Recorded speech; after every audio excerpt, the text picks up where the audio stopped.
Che colpa ho se Musumeci ha avuto un atteggiamento arrogante e sleale nei confronti dei suoi alleati? Adesso la colpa è di chi non lo vuole?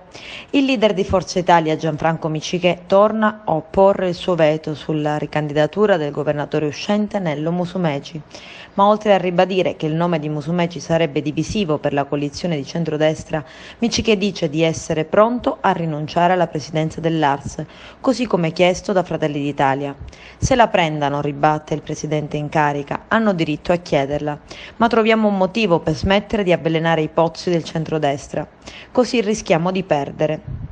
Per Musumeci, se Meloni e la Russa avessero avuto la bontà di ascoltare, non saremmo arrivati fin qui.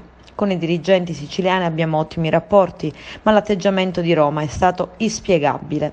Si sono attaccati al fatto che Musumeci è l'uscente, ma quella è un'aggravante perché lo abbiamo già conosciuto.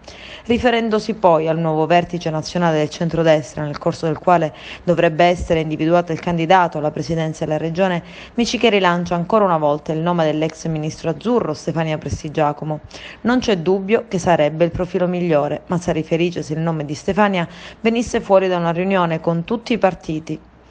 Io ho fatto 2 richieste di vertici, mi è stato detto di no da Fratelli d'Italia entrambe le volte. Prego qualcun altro di farsi promotore, io se invitato ci sarò. In ogni caso non c'è dubbio che il nome debba essere deciso in Sicilia. Come si può pensare il contrario? Conclude Miccichè.